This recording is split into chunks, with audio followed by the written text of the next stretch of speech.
എൻ്റെ ഈശോയ്ക്കും എൻ്റെ മാതാവിനും ഒരായിരം നന്ദി പറയുന്നു.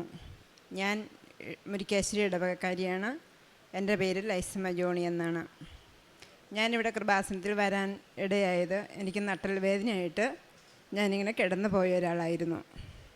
പിന്നെ ഇവിടെ വരാൻ എനിക്ക് പേപ്പർ കിട്ടി. എൻ്റെ കൊച്ചിനാണ് പേപ്പർ കിട്ടിയത്. ഇവിടെ കൃപാസനത്തിൽ മാതാവ് പ്രത്യക്ഷപ്പെട്ടതാണ്.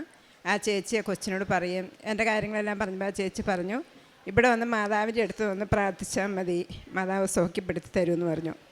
ഞങ്ങളത് വിശ്വസിച്ചു ഇവിടെ വരികയും വരാൻ വേഗമൊന്നും കിട്ടിയില്ല. 4 മാസം കഴിഞ്ഞാണ് ഇവിടെ വരാൻ പറ്റിയത്. മാതാവിനോട് പ്രാർത്ഥിച്ചു. അതിൻ്റെ ഫലമായിട്ട് നവംബർ 26-ാം തീയതി ഞാനിവിടെ നവംബർ 23-ാം തീയതി ഇവിടെ വന്ന് ഉടമ്പടി എടുത്തു.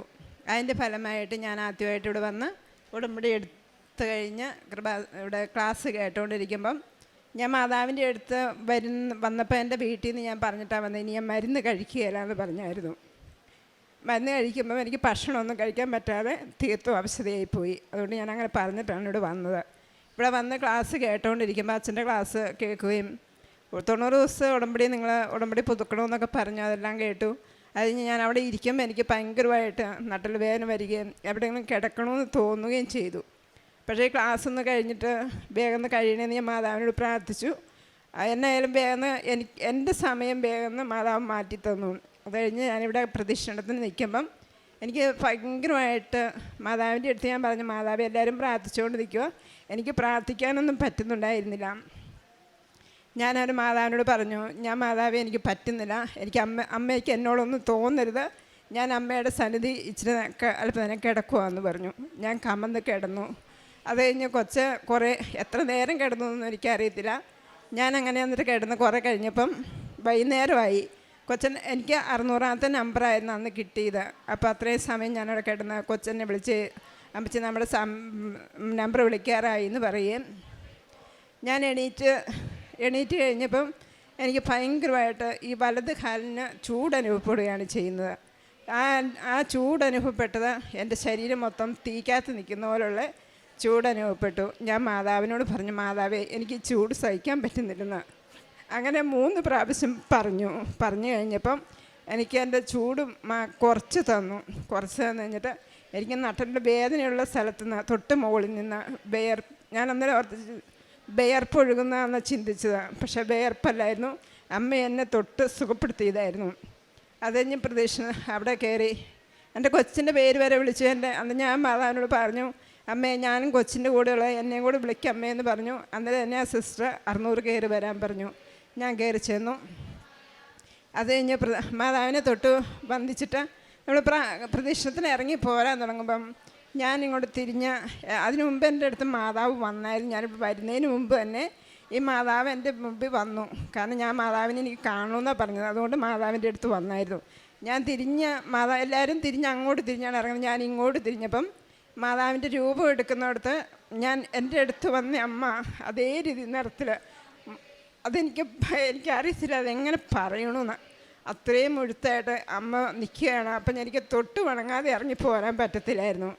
അപ്പോൾ എനിക്ക് 3 പ്രാവശ്യം തൊടണം. പക്ഷേ സിസ്റ്റർ എന്നെ കണ്ടാൽ വഴക്ക് പറയുമോ, ആരും തൊടുന്നുണ്ടായിരുന്നില്ല മാതാവിൻ്റെ അടുത്ത് മാതാവിനെ തൊടുകയോ ഒന്നും ചെയ്യുന്നില്ല. പക്ഷേ എനിക്ക് തൊടാതെ ഇറങ്ങാൻ പറ്റത്തില്ല. ഞാൻ മാതാവിനെ തൊട്ടു. എൻ്റെ കറണ്ട് അടിക്കും പോലെയായിരുന്നു എൻ്റെ ശരീരത്തേക്ക് ഫീൽ ചെയ്തത്. 3 പ്രാവശ്യം മാതാവിനെ തൊട്ട് വണങ്ങി ഞാൻ അവിടുന്ന് ഇറങ്ങി. ആ പ്രദക്ഷിണം വന്ന് അവിടുന്ന് അങ്ങനെ സംഭവം ഉണ്ടായിക്കഴിഞ്ഞ് ഞാനിങ്ങോട്ട് പോന്നിട്ട് എനിക്ക് വേദനയോ നട്ടൽ വേദനയോ അത്രയും നേരം എനിക്ക് ക്ഷീണം ഉണ്ടായിരുന്നു. അതൊന്നും എനിക്ക് അനുഭവപ്പെട്ടില്ല. ഇവിടെ വന്ന് മാതാവിൻ്റെ അടുത്ത് വന്ന് പ്രദക്ഷിണമെല്ലാം കഴിഞ്ഞ് ഞാൻ വീട്ടിലേക്ക് പോയി. വീട്ടിൽ ചെന്നിട്ട് പക്ഷേ മാതാവിനെ സുഖപ്പെടുത്തിയതാണെന്ന് വന്നിട്ട് എനിക്ക് തോന്നുന്നില്ലായിരുന്നു കേട്ടോ, വേർപ്പൊഴിയതാണെന്ന് തോന്നിയത്. പക്ഷേ വീട്ടിൽ ചെന്ന് കഴിഞ്ഞിട്ട് എനിക്ക് നട്ടൽ വേദനയോ മരുന്ന് കഴിക്കുന്നോ ഒന്നും ആവശ്യം വന്നില്ല. അത് കഴിഞ്ഞ് ആ സുഖപ്പെടുത്തൽ ഞാനിവിടെ മാതാവ് എനിക്ക് അനുഗ്രഹം നൽകി. പിന്നെ ഞാൻ പോയ വഴിക്ക് എനിക്കൊരു വലിയ അപകടം ഉണ്ടായി. ഞാനിവിടെ വന്ന് ഉടമ്പടി എടുത്ത് പോയപ്പം ഞാൻ തിരിച്ച് വീട്ടിലേക്ക് പോയപ്പം ബൈക്കേലാണ് പോയത്. വേറൊരു ബൈക്കെ കൂട്ടിമുട്ടി ഞാൻ റോട്ടിലോട്ട് വീഴുകയും ഇപ്പറേന്നും വണ്ടി വരികയും ചെയ്തു. ഞാൻ ഭയങ്കര ശക്തിയായിട്ട് തന്നെ വീണ്. പക്ഷേ എനിക്കെൻ്റെ കയ്യിലും കാലിലും ചെറിയൊരു പോറലേ ഉണ്ടായുള്ളൂ. പക്ഷേ ഞാൻ ഉടമ്പടി എടുത്ത് അന്നേരം എനിക്ക് തോന്നുമായിരുന്നു, ഞാനിവിടെ വന്ന് ഉടമ്പടി എടുത്ത് എന്താണെന്ന് അറിയാതെയാണ് ഞാൻ ഉടമ്പടി എടുത്തത്. അപ്പം ഞാൻ മാതാവിനോട് ചോദിച്ചു, മാതാവേ, ഞാൻ ഉടമ്പടി ഇത് തെറ്റാണെങ്കിൽ അമ്മ എനിക്ക് പറഞ്ഞു തരണം. ഇല്ല, ഞാൻ എൻ്റെ ഇടവകയിൽ മാതാവിൻ്റെ പള്ളിയാണ്, മാതാവിൻ്റെ അടുത്ത് വന്ന് ഞാൻ ഉടമ്പടി ഉപേക്ഷിക്കാൻ തയ്യാറാണ്. തെറ്റാണെങ്കിൽ തെറ്റാണെന്ന് പറഞ്ഞു തരണം, ഇല്ലെങ്കിൽ ശരിയാണെങ്കിൽ ശരിയാണെന്ന് പറഞ്ഞു തരണം. കാരണം അത്ര വലിയ അപകടമാണ് എനിക്കുണ്ടായത്. പക്ഷേ എനിക്ക് അപകടം സംഭവിച്ചത് ശരിയാണ്. പക്ഷേ എൻ്റെ മേത്ത് ഒരു തുള്ളി, ഒരു ശകലം മുറിവേ ഉണ്ടായിരുന്നുള്ളൂ. ഞാൻ അമ്മയുടെ അടുത്ത് 4 മണിയായപ്പം കുർബാനയ്ക്ക് പോയി. ഞാനവിടെ നിന്ന് പ്രാർത്ഥിച്ചു. കുർബാന സ്വീകരിച്ച് നാവിലിരിക്കുമ്പോൾ ഞാൻ ഈശോയോട് ചോദിച്ചു, ഈശോയോടും മാതാവിനോട് ചോദിച്ചു, ഞാൻ മാതാവേ, ഞാൻ ഉടമ്പടി എടുത്തത് ശരിയാണോ? ശരിയാണെങ്കിൽ അമ്മയ്ക്ക് എനിക്കിപ്പോൾ ഉത്തരം തന്നെ, എനിക്ക് എന്തിനും അപകടം ഉണ്ടാക്കി. പക്ഷേ അപകടം അന്നേരം 3 പ്രാവശ്യം ചോദിച്ചു കഴിഞ്ഞപ്പം അമ്മ എൻ്റെ മനസ്സിലേക്ക് ചോദിക്കുകയാണ്, നിനക്ക് എന്തെങ്കിലും സംഭവിച്ചോ എന്ന് ചോദിച്ചു. ഞാൻ പറഞ്ഞു, അന്നേരം തന്നെ ഞാനൊന്നും ആലോചിച്ചില്ല. ഞാൻ പറഞ്ഞു, എനിക്കൊന്നും സംഭവിച്ചില്ല അമ്മേ, എൻ്റെ കയ്യിലും കാലിലും ഒരു തുള്ളി മുറിവേ ഉണ്ടായുള്ളൂ എന്ന് പറഞ്ഞു. അത് വലിയൊരു എന്നിട്ട് പിന്നെ ഞാൻ ചോദിച്ചു, അമ്മേ, അപ്പോൾ എനിക്ക് ബോധ്യമായി. അമ്മ എനിക്ക് പറഞ്ഞു തന്നു ഉടമ്പടി തന്നെ നിൽക്കാം. അന്ന് തൊട്ട് ഞാൻ ഇന്ന് വരെ ഉടമ്പടിയിലാണ്. കാരുണ്യപ്രവർത്തികൾ ഞാൻ പത്രം ഇവിടുന്നെല്ലാം കൊണ്ടുപോയി കൊടുത്തിട്ടുണ്ട്. ഒരു പ്രാവശ്യം കൊണ്ടുപോയി കൊടുത്തപ്പം 3-4 എൻ്റെ കയ്യിൽ നിന്ന് പാത്രം തീർന്നു പോയി. അപ്പം 3-4 പേര് ഓടി വന്ന് പേപ്പറിന് വേണ്ടിയിട്ട്. അപ്പം ഞാൻ പറഞ്ഞു, ഈശോ, എൻ്റെ കയ്യിൽ നിന്ന് പേപ്പർ തീർന്നു പോയി എന്ന് പറഞ്ഞു. പിന്നെ കിട്ടിയ അനുഗ്രഹങ്ങൾ, കാരുണ്യപ്രവർത്തികൾ സ്നേഹമന്ദിരത്തിൽ പോയി പൈസ കൊടുക്കുകയും അവർക്ക് ആവശ്യമുള്ള കാര്യങ്ങളൊക്കെ സാധിച്ചു കൊടുക്കുകയും ചെയ്തിട്ടുണ്ട്. ഓട്ടിസം ബാധിച്ച കുഞ്ഞുങ്ങളെ പോയി കാണുകയും അവർക്ക് വേണ്ടുന്ന കാര്യങ്ങൾ ചെയ്തു കൊടുക്കുകയും ചെയ്തിട്ടുണ്ട്. ഭക്ഷണം കൊടുക്കാൻ പോയിട്ടുണ്ട്. ആശുപത്രിയിലാണ് പോയേക്കുന്നത്, അവിടെ കൊടുക്കുകയും പിന്നെ ഒരു 10-12 വീടുകളിൽ പറ്റാതെ കിടക്കുന്ന കാരണന്മാരെ പ്രായമായപ്പം ഉപേക്ഷിച്ചിട്ട് അവർ പോയേക്കുവാണ്. അവർക്കാണ് നമ്മൾ ഭക്ഷണം കൊടുക്കുന്നത്. അത് ഇന്ന് ഞാൻ തുടർന്നുകൊണ്ടാണ് ഇരിക്കുന്നത്. ഇപ്പോൾ ഒരു 2-3 മാസമായിട്ട് കൊടുക്കാൻ പറ്റിയിട്ടില്ല, എൻ്റെ പരപണിയായിരുന്നതുകൊണ്ട്. പിന്നെ എനിക്ക് കിട്ടിയ വലിയ അനുഗ്രഹം എന്ന് പറയുന്നത്, എനിക്കൊരു ഭവനമില്ലായിരുന്നു. 15 വർഷക്കാലമായിട്ട് ചോർന്നൊലിക്കുന്ന ഒരു വീടായിരുന്നു. ഇവിടുന്ന് മാതാവിൻ്റെ എണ്ണയും തൈലവും മാതാവിൻ്റെ രൂപമൊക്കെ കൊണ്ടുപോയി വെച്ചപ്പം എനിക്ക് വെക്കാൻ സ്ഥലമൊന്നും ഉണ്ടായിരുന്നില്ല. ഞാൻ അമ്മയോട് പറഞ്ഞു, എനിക്കൊരു ഭവനം പണിത് തരണമെന്ന്. അമ്മ എനിക്ക് ഭവനം പണിത് നല്ലൊരു എല്ലാ പണിയും പൂർത്തിയാക്കി മാതാവ് എനിക്ക് ഭവനം പണിത് പൂർത്തിയാക്കി തന്നു. എൻ്റെ ഈശോയ്ക്കും മാതാവിനും ഇത്രയെല്ലാം ചെയ്തു തന്ന എൻ്റെ ഈശോയ്ക്കും മാതാവിനും ഞാൻ നന്ദി പറയുന്നു. ഇനിയും എനിക്കിവിടെ സാക്ഷിയായി വരണമെന്നാണ് എൻ്റെ ആഗ്രഹവും. അമ്മ എന്നെ അനുഗ്രഹിക്കണമെന്നാണ് എൻ്റെ പ്രാർത്ഥനയും. ലൂക്ക 5:24-25 തിരുവചനങ്ങൾ.